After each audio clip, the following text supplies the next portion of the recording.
What kind of show did you put on this time, guys? I heard about you guys enacting all kinds of weird situations, but I didn't expect one to happen during graduation. I don't know when you planned this, Andy, but good job. Yeah, sure. Good work, I guess. The perk of being a class clown is that if people get used to your jokes and lies, everyone will be expecting them from you. And in reality, people don't reject liars or those who stand out so long as that's what they have come to expect from them, even if it isn't intentional.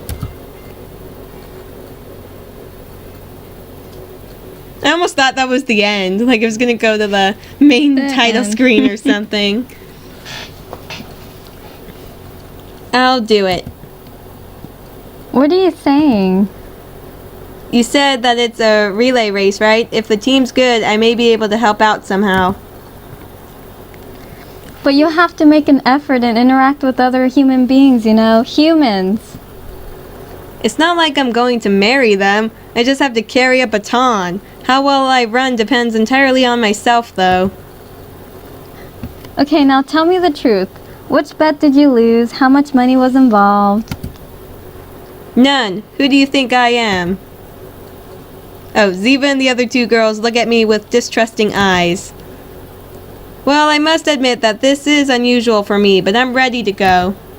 Isn't the prize discovering what I want to show the world, the challenge that will decide my fate and all of that? Ziva sighs with a smile on her face. Alright, I'll sign you up in Ase's place. Thank you very much, Andy. Yeah, 'cause he's busy. The boss returns to her post, takes out her cell phone, and resumes her endless array of tasks. Maybe she came over to us for that short amount of time to get away from her work and recover her energy, or maybe she considered checking up on us, a duty that was assigned to her. In any case, Ziva always seems to be well informed, and the reluctant attitude that she'd showed me during this past month seems to be gone now. When I turn around, I find Luce and Claire making obviously uncertain faces. Oh, that's me again. I forgot. Ciaran, it's not that I want to meddle in your business, but are you going to be all right? You know. Luce's eyes drift towards my right leg for a second, while Claire remains silent with a solemn look on her face. I remind them that I'd prefer they not treat me differently or concern themselves because of it. I try to make light of the situation. Okay, whatever. It's not like I care anyways. You know that my curiosity is more important to me than your opinion, you schmuck. I find your sudden disposition pretty weird. If I knew this was going to happen, I would have also signed up to make you bite the dust. It's a pity that I won't be able to participate. Luce folds her arms, complains, and leaves. Yeah, she left pretty fast. Over time, I've gotten used to her unusual behavior. Even if she doesn't recognize it herself, I know that it's her way of showing concern. She could at least treat everyone, not just me, like that. Time hasn't helped to reduce the aggression that woman has for me, unfortunately. Lastly, Claire remains in front of me, lost in thought. Noticing that the race is about to start at any second, I try to bid her farewell casually, but she stops me. Ciaran. I watch her for a few seconds, unable to figure out what she wants to say. Break a leg. A breeze blows past the two of us. Did I hear that correctly? She'd said something so insane that I can't help but laugh. Isn't that what they say in show business? Why are you laughing? Watching me laugh is contagious, which causes her to laugh as well. We get to the point that our eyes start to water up. Jesus Christ, Claire, you're crazy. Way too crazy. But I guess it's not bad to see the humor in it from time to time, no matter what happens. Claire buries her face under her hat, still giggling. I think I can see her jaw move a little, as if she's saying something, but I'm unable to hear any sound, so I decide not to overthink it. Goodbye, Claire. I said that way too casually. Sorry. I how fast she flew off the screen. She brings her hand up to her chest and waves at me. I do the same for her. I know I'm leaving some things unresolved, but somehow I feel like it's unnecessary to tell her in the first place. How odd is that, I wonder? This may only be a race, however. Well, it doesn't matter. The race starts. I watch the guys whose names I can only barely remember run with all their might. Like, you've only been to the school for like, what, maybe 4 years? You've been held back? I don't know, you could remember some of their names. Meanwhile, I'm taking it easy since I'm the third to go. I don't have the pressure of being last, nor the responsibility of being first. It's kind of advantageous. With that in mind, I can focus on running and only running. Here, where everything is taking place, there's a totally different atmosphere. During the survival competition, we were isolated, so I couldn't hear the enthusiastic cheers or screams of the audience in the stands. Come on, it's just another contest at an improvised sports festival. Why is everyone suddenly this passionate anyways? The second runner takes the baton and flies away like a bat straight out of hell. At this pace, our team can win. Now it's my turn to get ready. No one cared when we, the 6 committee idiots, wasted our time trying to organize all of this. I'm not actually complaining. Our work went towards making it so that everyone could enjoy this event. It could be interpreted as our way of showing appreciation for all the moments these people have given us, despite their intentions. Is that all? Can I make up an excuse like that and be okay with it? Just because something's convenient doesn't mean that it's true. In fact, it's usually the opposite.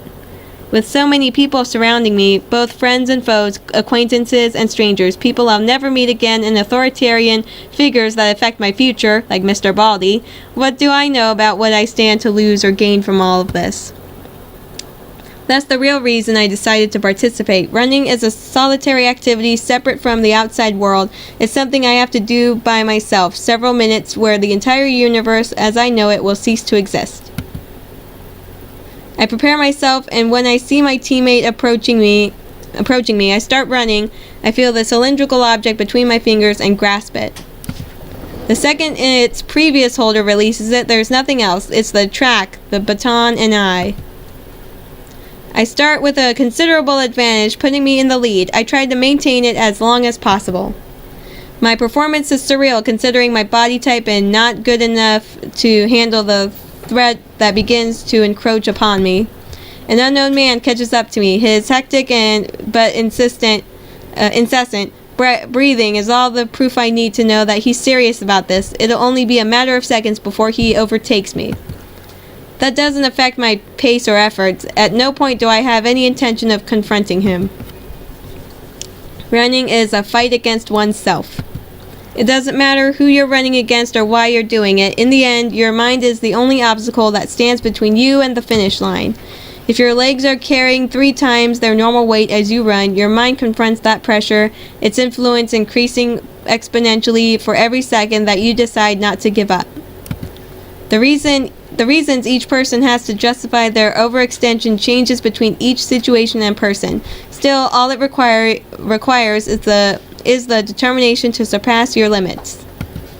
What other reason do I have to strain my lungs? What other reason do I have to cover myself in sweat? What about the terrible stench coming from my armpits? The pain jolting through my legs with each step?